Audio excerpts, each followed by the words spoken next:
Good morning children, welcome back to shortcut. हम शुरू करेंगे आज एक्सरसाइज नंबर 3.2 क्लास 8 के थर्ड चैप्टर में से। अंडरस्टैंडिंग क्वाड्रिलेटरल्स हमारा चैप्टर है और 3.2 एक्सरसाइज हम करने जा रहे हैं आज। तो फर्स्ट क्वेश्चन इसका हम देख रहे हैं, find x in the following figures. In figures के अंदर हमें एक्स की वैल्यू फाइंड करनी है, जो कि आपके यहाँ पर दिया गया है। एक्स कहाँ पर दिया है, ये आपके सामने है। हमें दोनों फिगर्स के अंदर एक्स की वैल्यू फाइंड आउट करनी है। तो सबसे पहले हम देखेंगे, मैं जैसे कि आपको बता चुका हूं कि कोई भी एक लाइन, आप यहाँ देखिए ये एक स्ट्रेट लाइन जा रही है, इस लाइन के ऊपर एक दूसरी लाइन आकर गिर रही है। तो ऐसा कुछ होता है तो ऐसे दो एंगल्स बनते हैं, एक ये एंगल बनेगा और एक ये एंगल बनेगा। इनमें से जो ये एंगल रहेंगे, दो है एंगल ये, इसलिए इनको हम बोलते हैं पेयर ऑफ, लीनियर पेयर बोलते हैं। क्या बोलते हैं हम इसको? Linear pair. ये चीज आप जूनियर क्लास में पढ़ चुके हैं, 6th में लगभग, या मे बी उससे भी पहले। तो इसको हम बोलते हैं लीनियर पेयर। तो जो लीनियर पेयर होता है वो दो एंगल्स, लीनियर पेयर, पेयर का मतलब होता है दो। पेयर हम जैसे कि जुराबों का जोड़ा बोलते हैं, pair of socks, pair of shoes, pair मतलब दो। तो यहाँ पर दो एंगल बनते हैं, हम देख रहे हैं। तो ये दो एंगल्स जो बनेंगे, इन दोनों का जो सम होगा वो होगा 180 डिग्री। तो अगर आपको एक एंगल दिया गया है तो दूसरा एंगल तो आप आसानी से निकाल सकते हैं, है कि नहीं? बिल्कुल, यस। अब यहाँ पर जो आपके पास जो दिया गया है, पहला एंगल यहाँ पर आपको x दिया गया है, दूसरा हमारे पास है ही नहीं, तो हम कैसे निकालेंगे? सबसे पहले हमें क्या करना होगा, अब देखिए ये भी एक लीनियर पेयर ही। अगर हम इस लाइन को देखिए, लीनियर पेयर का मतलब ये नहीं है कि आपको एक स्ट्रेट लाइन ही मिलेगी और उसके ऊपर ऐसे ही गिरेगा। लाइन ऐसे भी हो सकती है और उसके ऊपर ऐसे भी गिर सकती है। लाइन ऐसे भी हो सकती है, उसके ऊपर दूसरी लाइन आके ऐसे भी गिर सकती है। यानी कि किसी भी तरीके से वो एक लीनियर पेयर बन सकता है। तो यहाँ पर आप जब देखेंगे तो यहाँ पर तीन लीनियर पेयर बन रहे हैं। कितने लीनियर पेयर बन रहे हैं? यहाँ पर आप देखेंगे तो तीन लीनियर पेयर बन रहे हैं। कैसे बन रहे हैं आप देख सकते हैं। यहाँ पर पहला लीनियर पेयर ये बन रहा है, इस लाइन के ऊपर ये एंगल दो बन रहे हैं। वैसे ही इस लाइन के ऊपर भी दो एंगल्स बन रहे हैं, ये दोनों। वैसे ही इस लाइन के ऊपर भी ये दो एंगल्स बन रहे हैं। ठीक है, तो दो एंगल्स बन रहे हैं। तो पहले हम सपोज करते हैं कि ये एंगल निकाल लेते हैं। सपोज ये एक्स दिया है नाम, तो हमने बाकियों को भी नाम दे देते हैं। चलिए हम एक एक नाम सबको दे देते हैं। आप अपनी मर्जी से कर सकते हैं, सब जैसे आपको ठीक लगे। तो पहले अगर हम देखें तो ये एंगल, ये 125 है, तो 185 में से 125 माइनस करेंगे तो कितना बचेगा हमारे पास? 55। तो ये जो एंगल है ये हमारे पास 55 डिग्री मिल गया हमको। कैसे मिला?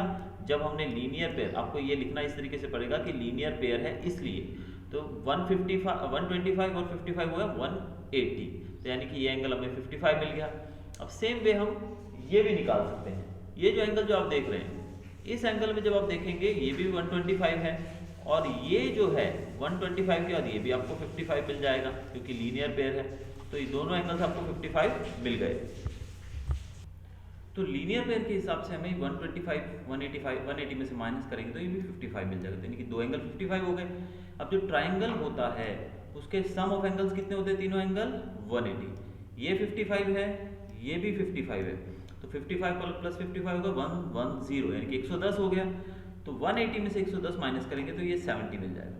यानी कि जो भी एंगल रहते हैं ट्राइंगल के, मैं पहले भी आपको पिछले वीडियो में बता चुका हूँ कि तीनों एंगल का जोड़ होगा 180।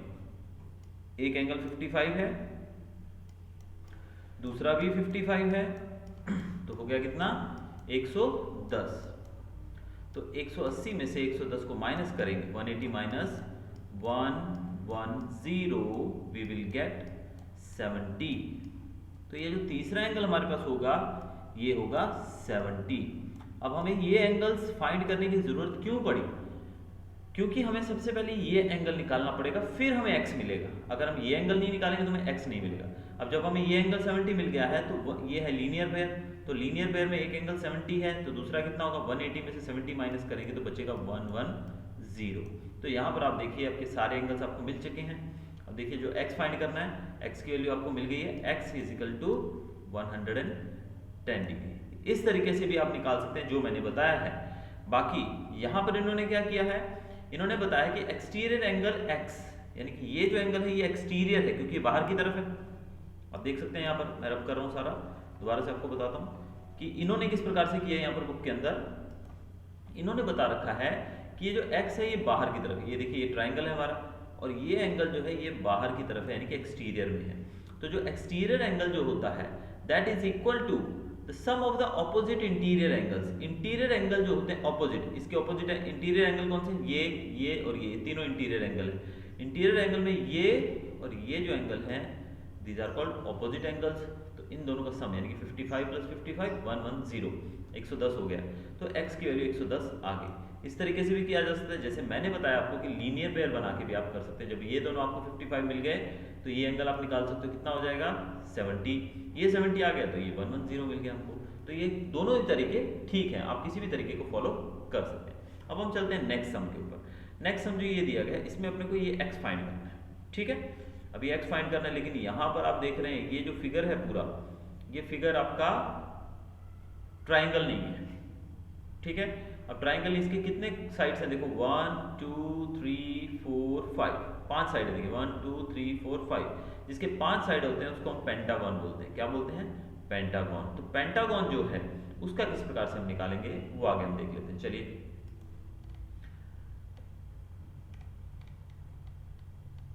ये देखिए, पीछे मैंने आपको बताया था sum of angles. Sum of angles का फॉर्मूला क्या था, n-2 इंटू 180, यानी कि इसके टोटल एंगल्स कितने होंगे। टोटल जैसे कि ट्राइंगल का तो 180 डिग्री होता है, एक ट्राइंगल जो है उसके तीनों एंगल कितने होते हैं, समझो ये एंगल 1 एंगल 2 और एंगल 3। तो 1 + 2 + 3 कितना हुआ 180, कितना हुआ ये 180 डिग्री। तो वैसे ही ये तो ट्राइंगल का हुआ, लेकिन यहाँ तो 5 एंगल्स बन रहे हैं, तो यहाँ पर क्या रहेगा वो हमें फाइंड आउट करना पड़ेगा कि यहाँ पर क्या रहेगा। तो यहाँ पर जो भी है कैसे फाइंड करेंगे हम, सबसे पहले वही फॉर्मूला हमारा लगाएंगे, n-2 into 180, n-2 into 180। n क्या है हमारा, यहाँ पर n मतलब नंबर ऑफ साइड्स या एंगल्स बोल सकते हैं। तो नंबर ऑफ एंगल्स कितने हैं यहाँ पर 5 है, तो 5 में से 2 क्या बचा 3, 3 इंटू 180 = 540, यानी कि यहाँ पर टोटल एंगल का जो सम रहेगा 540 रहेगा। कितना रहेगा 540, ठीक है। अब चलो हमको इतना तो पता लग गया कि सारे एंगल्स, एंगल 1 2 3 4 5 को हम प्लस करेंगे तो 540 मिलेगा हमको, ठीक है। अब एंगल 1 जो है ये कितना है, देखिए ये भी लीनियर पेयर है। लीनियर पेयर मतलब दो एंगल्स बन रहे हैं, एक 90 है तो दूसरा कितना हुआ 90, तो ये आपको मिल गया 90 90, ठीक है, ये 90 मिल गया।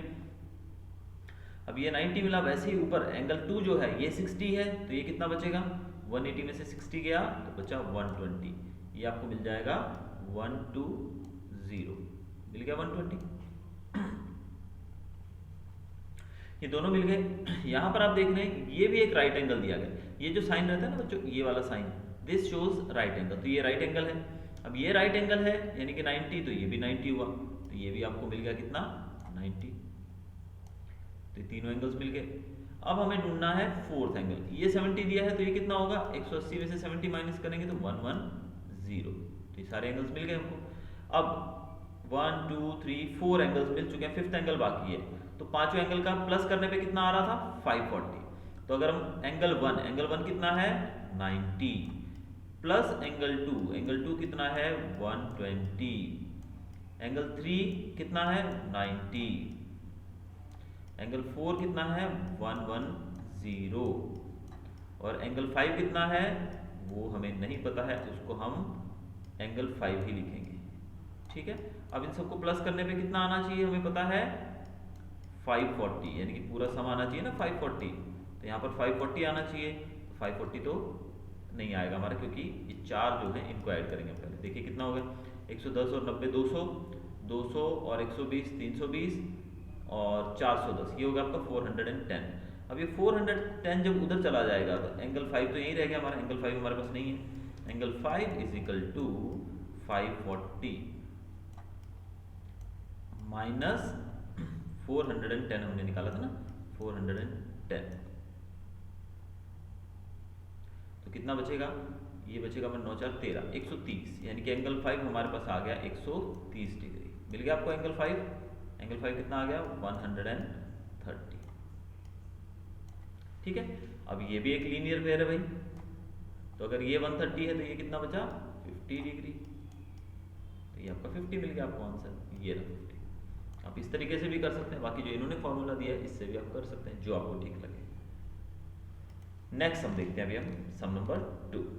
Find the measure of each exterior angle of regular polygon of 9 sides. Find the measure of each exterior angle पूछा है, कौन सा एंगल एक्सटीरियर, एक्सटीरियर मतलब जो कहाँ होता है, बाहर। ठीक है, अब 9 साइड्स हैं, 9 साइड्स, तो 9 साइड्स मतलब n-2 इंटू 180 करेंगे, टोटल एंगल्स तो फाइंड करने हैं ना हमको, तो n-2 n कितना है यहाँ पे 9 है, जितनी साइड्स होती हैं वही लिखते हैं, तो n-2 यानी कि 7 बचेगा यहाँ पर, 7 इंटू 180 इज इक्वल टू 1260।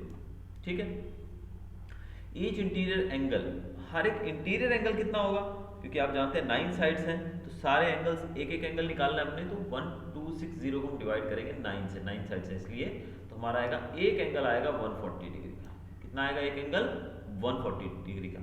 तो टोटल एंगल होता है, आपको पता है, अगर लाइन के ऊपर अगर दो एंगल बने, एक एंगल आपको दिया गया है 140, तो दूसरा कितना होगा, दूसरा भी होगा 40 डिग्री, क्योंकि पूरा एंगल कितना होता है 180, 180 में से अंदर का एंगल आपको 40 मिल गया, तो उसी लाइन पे जो बाकी बचेगा वो 40 बचेगा। तो each exterior angle will be 40 degree for 9 sides.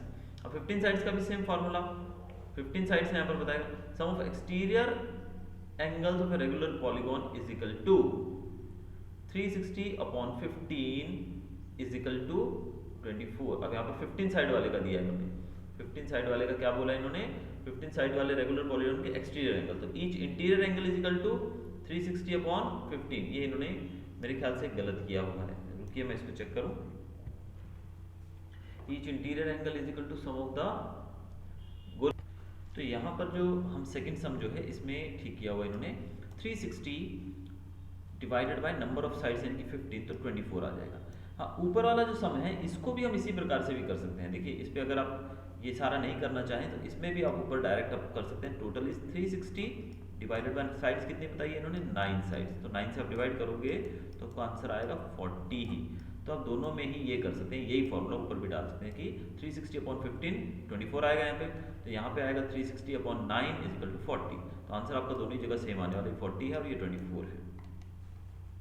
अगला सम देखते हैं, चलिए, how many sides does a regular polygon have if the measure of N exterior angle is 24।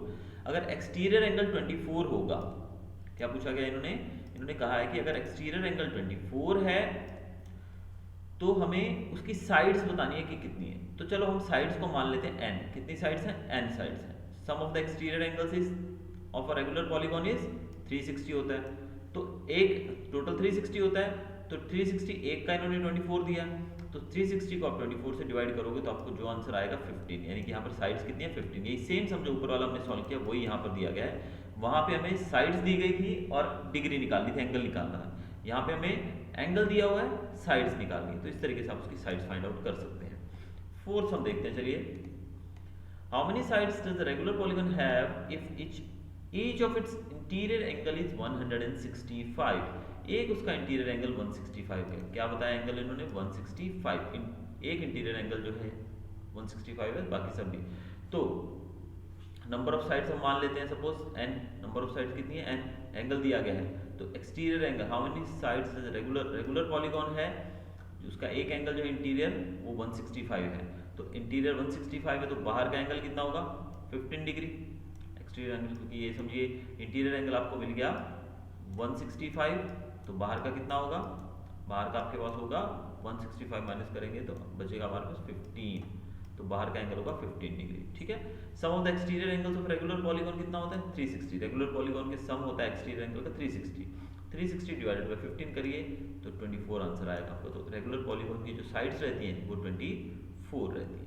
चलिए फिफ्थ सम पे चलते हैं। Is it possible to have a regular polygon with of each exterior angle of 20 as 22 degree? नहीं, since 22 is not divisor of 360। हमने देखा कि जो भी नंबर हमने 360 से डिवाइड किया है, जो नंबर 360 से डिवाइड होता हो उतनी रेगुलर पॉलीगॉन उतने डिग्री के पॉसिबल हैं, जो डिवाइड नहीं होता है वो नहीं है। अब 360 को आप 22 से डिवाइड नहीं कर सकते हैं, इस कारण से ये पॉसिबल नहीं है। दूसरा पूछा है, can it be an interior angle of regular polygon by? नहीं, इंटीरियर एंगल भी नहीं हो सकता, क्योंकि अगर हम 180 में से इसको माइनस करेंगे तो 158 आता है, और 158 जो है वो भी 360 से डिवाइड नहीं होता है, तो इस कारण से ये दोनों का ही आंसर हमारा नो रहेगा। नेक्स्ट हम क्या बता रहे हैं हमारे यहाँ पर, सिक्स सम जो आप देख रहे हैं, what is the minimum interior angle possible for a regular polygon and why? Minimum interior angle कितना है पॉसिबल और क्यों? The equilateral triangle being a regular polygon of 3 sides has the least measure of an interior angle that is 60 degree.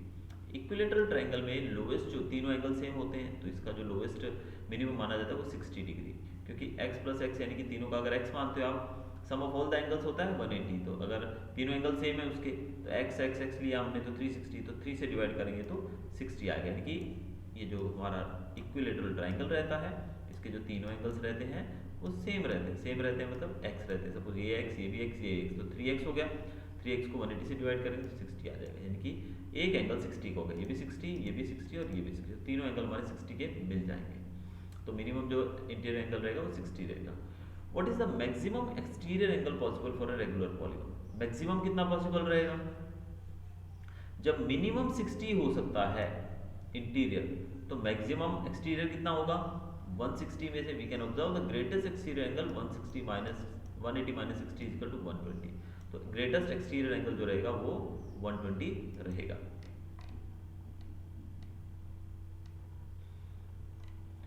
तो ये थी हमारी exercise 3.2। Thanks for watching, have a nice day.